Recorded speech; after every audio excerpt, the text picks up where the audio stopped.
Oi, oi, alright, how's it going? I'm Grant, you're you. This is the Doodle Review and it's Sunday, so it means another entry into the Sunday Jazz Club. This is a series in which I document my slow immersion, indoctrination into the genre of jazz, album by album.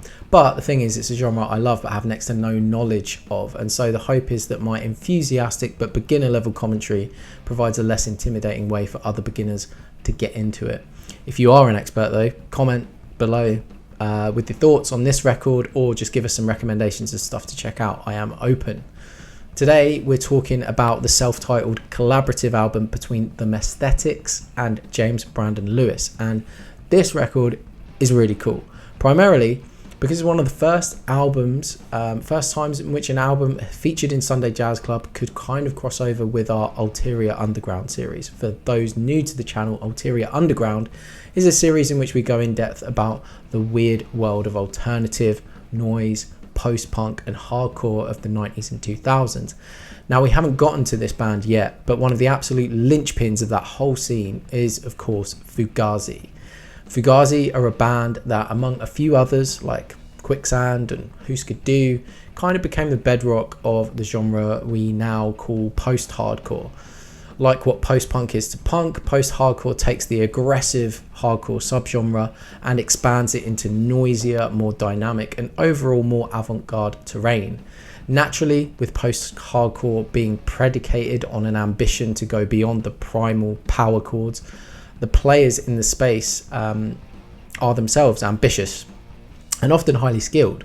So when Fugazi went on an indefinite hiatus as of 2003, sadly, most fans knew that a myriad of passion projects from the members would likely now move to the forefront, and one of those such projects is the Messthetics. Formed by Fugazi bassist and drummer Joe Lally and Brendan Canty, that rhythm section is then joined by the relative newcomer, experimental and avant-garde Washington DC guitarist Anthony Pirog. The group's first self-titled record arrived in 2018, with its follow-up Anthropocosmic Nest coming just a year after. Stylistically, the band frames itself, or is known at least, as a jazz punk group, which cynics might counter and ask, is that not just another label of what is basically post-rock? Now, post-rock is kind of being that genre that's ascribed to instrumental bands like Sigur Rós, Explosions in the Sky and Mogwai. And I think you could probably house the Messthetics in that category, but I do think there is a punk aggression and abrasive energy that underpins a lot of this trio's material, and this makes them distinct from those other bands. And to be honest, they also spend less time creating these big sweeping cinematic swells that for me just get a bit boring when listening to a Sigur Rós album. There seems to be more exploration of arrangements, scales and grooves, which I think makes Messthetics worthy of having that kind of jazz association or label. Okay, so the Messthetics are just one half of this group for this album though. The other is James Brandon Lewis. And Lewis is a jazz composer and saxophonist that, despite only really coming to the forefront with solo albums a decade ago, has managed to pack a lot in, releasing albums at a prolific rate of almost one per year. This collaboration actually marks Brandon Lewis's 11th release overall. The relationship between the Messthetics and Brandon Lewis actually began, on record at least, last year, with the punk-rooted trio joining the jazz composer on the final track of his 2023 record Eye of I. The song Fear Not is this pretty massive sounding fusion piece with huge drums swinging in this halftime beat, with Lewis leading a melodic charge on sax while Pirog's guitar provides the sort of crunch to really land the piece as a climactic closer to the record.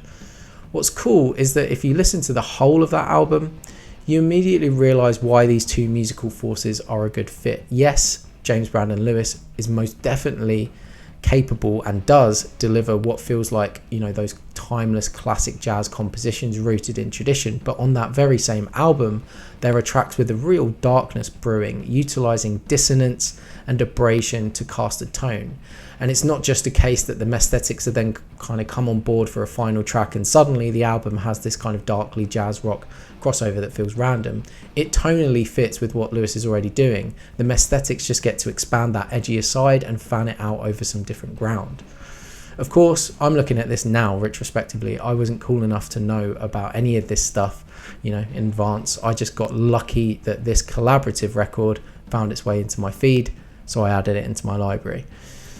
What I discovered from that point on though was gold, and this might be one of my favourite jazz releases of the year, made even better by the fact that I now have 2 new artists to watch out for new releases from and go back and check out their previous work. One of the things I love about the album and give it credit for is how it completely avoids hamming it up for an audience that might just be drawn in by the clickbaity jazz punk or fugazi of it all. And I mean, that's exactly how I came into it, but also immediately subverts expectation of some sort of fast tempo punk freakout with sax solos. This one opens with a wandering jazz scale, started by a clean tone guitar and finished by Lewis's sax. The scale they're improvising from feels kind of off, but when the sax comes in underneath it, it creates this weird effect where it almost legitimizes the guitar, even though they're both playing the same note. As we move forward, Pirog gets to rip an abstract solo while Joe Lally plays these kind of staccato bass chords that give the track a deep, deep groove. It's not until the following track, Emergence, that the album delivers maybe a little of what you'd expect from an album called jazz punk. It has these heavy power chord moments that almost give a Stooges or even a Queens of the Stone Age sort of vibe in their tonality, but feel natural either side of these sax scales and Fripp-esque guitar solo weirdness. That thang then drops into a lower but funkier gear with a killer riff and groove. It almost gives off a kind of funkadelic hit it and quit it vibe. And as I've said in my other Sunday Jazz Club reviews, my lack of knowledge in the genre means I sometimes feel like I'm just giving a word salad storyboard of what is happening track for track, beat by beat, and for all the time that it takes for you to listen to that, you may as well just go and listen to the album, and I highly recommend that you do. But safe to say, this record covers a lot of ground in addition to those rockier, funkier moments I've mentioned. Favourites from the softer pieces include Boatley, which it has a fantastic central bass line, and then it has a naughty little groove on a track called Railroad Tracks Home.